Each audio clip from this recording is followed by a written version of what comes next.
Number one, let's remember how the Bills season began. It began with Super Bowl expectations. After they lost last year in the divisional round in the 13-second game against the Kansas City Chiefs, nobody blamed Josh Allen. How could you? Allen was brilliant, seemed to win the game for them. Then they didn't squib kick it. They kicked it out of bounds, giving the Chiefs enough time to come back down the field. Defense melted to those two big spots, then missed the coin toss in overtime, never touched the football. They lose. Coming into this season, the pressure was on Sean McDermott, maybe the defense, maybe Leslie Frazier, but not Josh Allen, certainly not the Bills' offense the way that it ended last year. They come into the season to open up the year on that Thursday night against the Rams. The Rams hang the banner, get their rings, and the Bills promptly punch them in the face with the rings. It's amazing. It was an amazing night as the Bills just go up and down the field, win 31-10, completely shut down the Rams. In retrospect, the Rams weren't that good this year, but at that time, they're the defending Super Bowl champs, and they're completely healthy. The next week, the Bills take a sledgehammer to the 1 seed last year in the playoffs, who they didn't face because the Bengals took them out. And that was the Tennessee Titans, and drill the Titans 41-7. After the first 2 weeks, they had outscored their opponents, the Super Bowl champ and last year's 1 seed, 72-17. The season was off to a rousing start. They lose that weird game against Miami early, but they rectify it by beating the Ravens with the big comeback.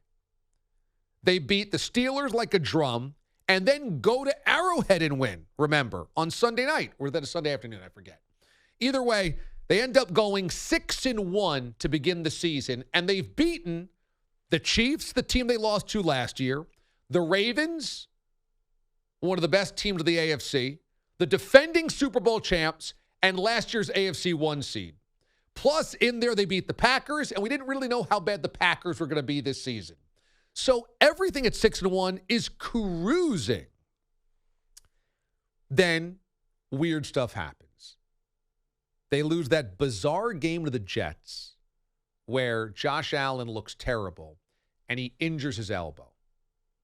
And you're thinking, okay, everyone's allowed to have a stumble, but is this more about Josh Allen's elbow? Is he even going to play? And then they play that Vikings game. And they lead the Vikings by 17 points in the second half at home.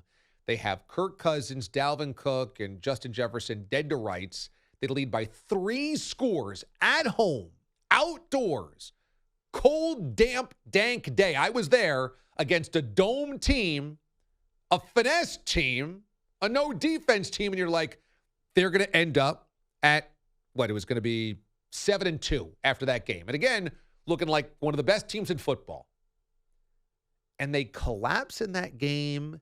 Allen throws the 2 picks, fumble on the goal line, Jefferson's 4th and 19, and we all left that game going, that was the most bizarre game we've ever seen. Everyone in the stadium felt that way, and you couldn't tell whether to be exhausted, perplexed, thrilled. It was a great game, but a weird game. And that's when the Bills season started to feel like it was kind of going off the rails. And then they completely rectify it. They get the snowstorm the next week that blows their game from Buffalo to Detroit against the Browns. They win that one. They beat the Lions in a short week on Thanksgiving. They go to the Patriots, win that game. They beat the Jets in the rematch. They beat the Dolphins in the rematch. They beat the Bears. Then the Damar Hamlin game. And then they wrap up the season beating the Patriots with 2 kick returns for touchdowns. They didn't have, and this sounds weird, they didn't have a lot of adversity within games. The adversity came outside of games. The snowstorms, digging out those cars, getting to the airport, game being pushed to Detroit, short weeks, the Damar Hamlin situation, all those things exhausting, absolutely emotionally exhausting. But within games, where was the adversity? Within games, where were the close games that you learned from? The close games they lost this year. And they didn't lose many games. They lost 3 games all season, the last one being November 13th. When Josh Allen talks about what happened on Sunday, saying, we really weren't in these situations this year, he's right. He's right. There weren't a lot of games. There were a few that were close, and the Bills kind of rallied and put it together and, figured out a way to win. When they won, they won. And the few times they lost, didn't happen often, were kind of collapses. This was the rare moment where a better team just pounded them all game long. And I think that they were in a daze. And again, this sounds like an excuse. I don't mean it to be, but it's a reality. The Damar Hamlin thing has to be, you don't even know the toll that it takes on you, but a season's hard enough. And then you add in the collapse of a teammate and not knowing whether he's going to survive the night and then praying for him to pull through. You don't even play that game, which everybody is kind of pumped up to play that game. Finally, he does. He comes back to see you guys, and that's kind of a high note, but you've gone through so much, and then you get to the playoffs, and I think what ended up happening was the flaws of this team and the flaws of this coaching staff started to fray. They started to peel back.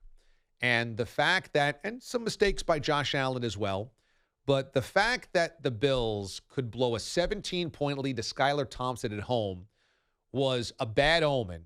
And then the next week they ran into a better football team. And that's the end of it. The Bengals are a better football team. They were more focused. They had a better quarterback. And they've been through tough games in the playoffs that they found ways to win. I mean, not much more lesson you can learn in the NFL than coming back from down 21-3 in the AFC Championship game at Arrowhead. That's about a lifetime worth of lessons. The Bengals have those. The Bills haven't quite developed enough of the tough spot, big spot, huge game, and we found a way to win. They blew the lead against Houston a couple of years ago in the wild card round. They lost the AFC Championship game against the Chiefs. They blew the lead late against the Chiefs last year. And this year, they nearly blew it against the Dolphins and then just got mauled by the Bengals. Maybe this helps them. But I think McDermott at times has a problem with in-game management. And I think the Bills have yet to develop that next gear where in the big spot, not a regular season game, not week 1, not at Arrowhead in October, can you win that big game when everything is on the line of the playoffs? Can we be that team? And there's an element to the Bills right now, and it kills me to say this because I love this Bills team, that feels like the Dan Fouts Chargers. Awesome regular seasons. Brilliant regular seasons. And you watch Fouts throw, and you're kind of taken aback. Man, that's a beautiful throw. And you watch him hit all of his receivers, Winslow and Charlie Joyner and all those guys, John Jefferson, and you're just like, man, this is just fun to watch. And they can run the football, they can throw the football. They're great. And you want to see them succeed because they're so much fun. But when push comes to shove against the best teams in the NFL in the playoffs, the show goes away. And you're left like, oh, was it just kind of a regular season show? And now the Bills kind of feel that way, don't they, Mraz? I mean, you want to watch them in the regular season, no doubt about it. You want to watch them in the regular season, but like when it comes to the playoffs, I think until further notice, we'll always doubt that they can beat the best teams. Yeah, and it's horrible to say this because this should be reserved for one thing. You mentioned the Fouts Chargers, which is great. I kind of view them as the Cowboys now, where I expect them to have really big regular seasons and they're going to bumble their way out and we just can't trust them in the postseason and we're all going to have a good laugh about it. Now, I feel worse laughing at the Bills than I do the Cowboys because the Cowboys are, you want Bills fans to succeed. We've had enough of America's team, but what is different about them than the Cowboys in terms of these great regular seasons and getting there and just knowing they're going to blow up when the postseason comes? I think the only difference is that the Bills have felt truly like a Super Bowl team now for 2 years, and the Cowboys haven't preseason. Okay. And then I guess in the regular season as well. But look, they both have had early exits, and it's like, come on. But you have a lot of people that do pick the Cowboys preseason to make the Super Bowl, and I think that now you will probably arrive next year with a lot of people feeling the same way about the Bills, where you're going to get laughed at if you pick them to make the Super Bowl. Yeah, no, I think next fall when we do this, everybody's going to be on the Chiefs or the Bengals. I think you'd be crazy to pick the Bills. You might pick the Chargers. You might get a Jaguar hot take. Maybe there's a Jaguar hot take, and you can say they're only just beginning their run. But to pick the Bills next year means you believe in something that they have not proven, and they have had a chance to prove. When you do the sexy, trendy pick, let's just say it's the Jaguars next year. What you can rely on is, well, they haven't failed to that spot yet, so this is what they could do.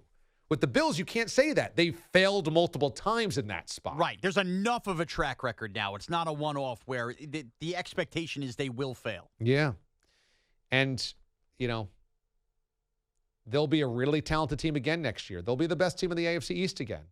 But like those Chargers teams, nobody remembers division winners. Like all of the Phillip Rivers Chargers teams, nobody remembers regular seasons. It's only about what you do in January, and they got a while to go.